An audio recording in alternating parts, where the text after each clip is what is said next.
Hey babe, come here. If you want all your wildest dreams to come true. Nah, I'm good. Babe, come here if you want 44 megapixel 8K video and a hybrid body with DCI 4K 120p, false color, and cropless E-stabilization.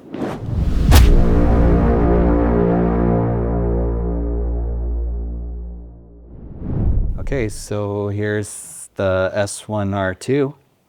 Wow. This is the first 8K camera that they came out with in this hybrid body. So this is basically the size, just a little bit bigger than like an S5 II or S5 IIX. Everything that it is capable of doing is incredible in this like little tiny body.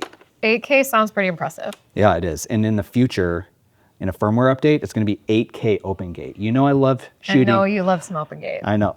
Is that overkill? I don't know. Like it might be a little bit too much. Will I use it a whole lot? I don't know. But just think of that image. This is a 44 megapixel sensor on this camera.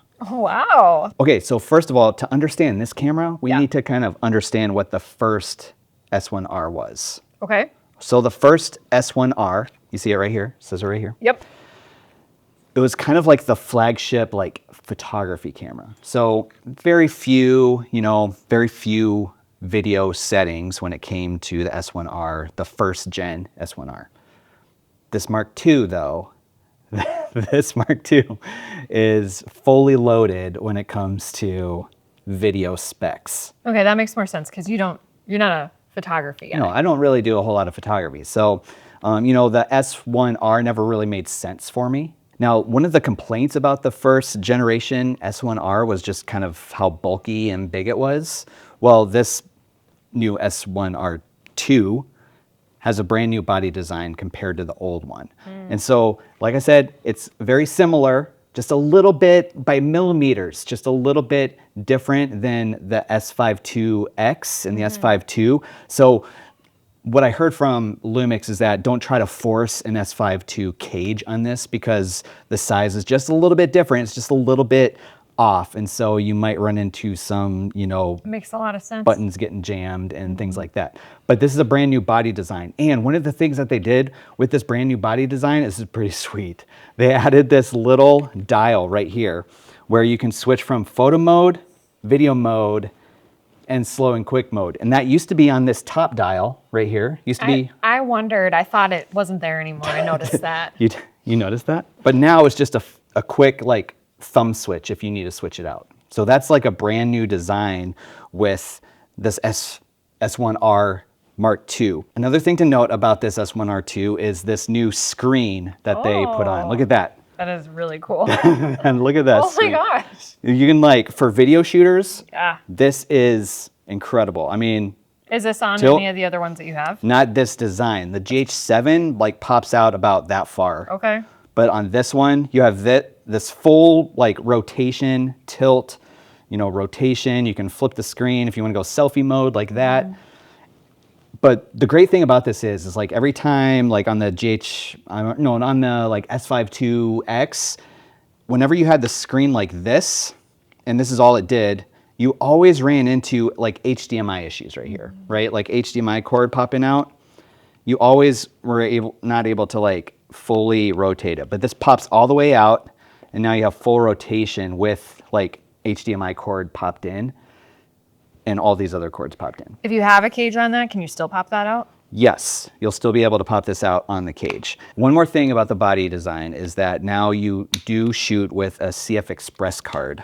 Okay. So this is a little bit bigger than a regular SD card, right? But you also have SSD recording through USB-C. So there are some power supply issues that you might need to take into consideration if you're recording to the SSD, which, if you have, there's a new battery grip that'll be coming that will provide that extra power to the SSD, or if you're using a V-mount battery or something like that, that will provide the power that it needs in some of the shoot record settings.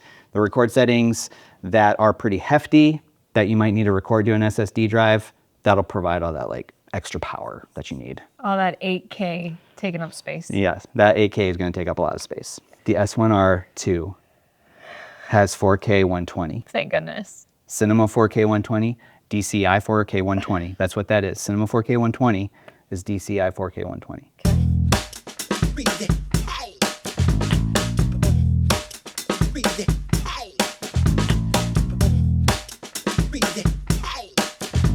Okay, one thing that we have to note on this. Okay. You ready? Yeah. This is I believe the first time that Lumix has put this feature in a hybrid camera like this. Okay. You ready? I don't know.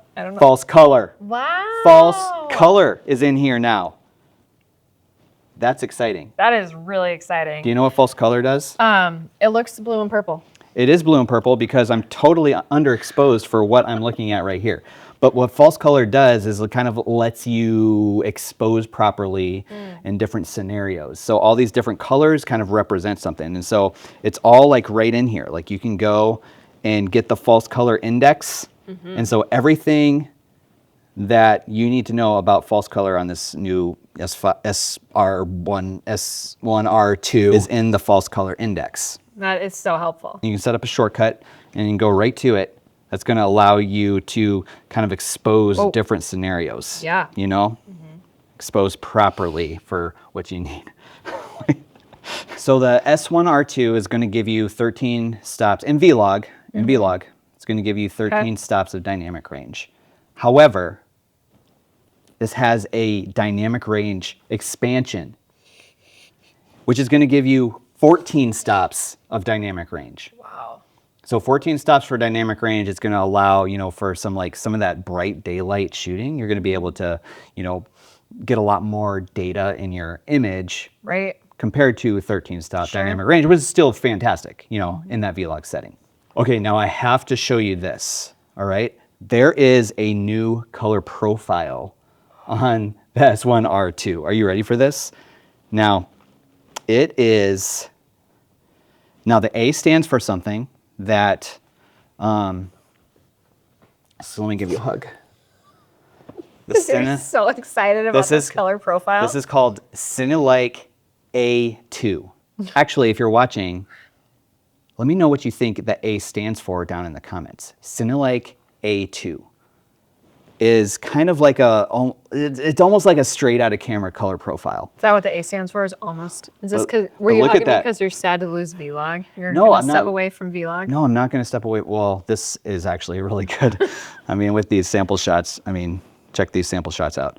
But it's basically a straight out of camera, like clean color profile that looks really good. If you need something that's not vlog, if you want to, you know, speed up your process a little bit, maybe just add a little bit of contrast, that type of thing when you're editing, but it's basically ready to go right out of camera. So new color profile, Cinelike A2. So what's the LUT situation? So the LUT situation, that is a great question. The LUT situation, you have the full library in syncing with the Lumix Lab app for, you know, 39 LUTs, you know, not 40, 39 LUTs that you can put, you know, in your LUT library and then set up as real-time LUT shooting on this camera as well. This feature that I'm about to tell you about, this feature is, I don't know how, I might tear up a little bit. It's this good. Okay. This is cropless electronic stabilization, cropless E-stabilization. Before, on some of the other cameras, you have that E-stabilization, but it's going to crop the image in because it kind of has to like compensate, right, for the edges, things like that. Now, on wider lenses, like this is a 24-70 right here. This one should be fine. On wider lenses, maybe like an 18mm or 16mm, you might still see a little bit of vignetting on the edges, maybe a little bit of warp. But if you are like 24 up, this stabilization is basically going to get rid of your gimbal. Do you have questions? I don't think so. Makes all the sense. So the autofocus is improved just a little bit. Okay.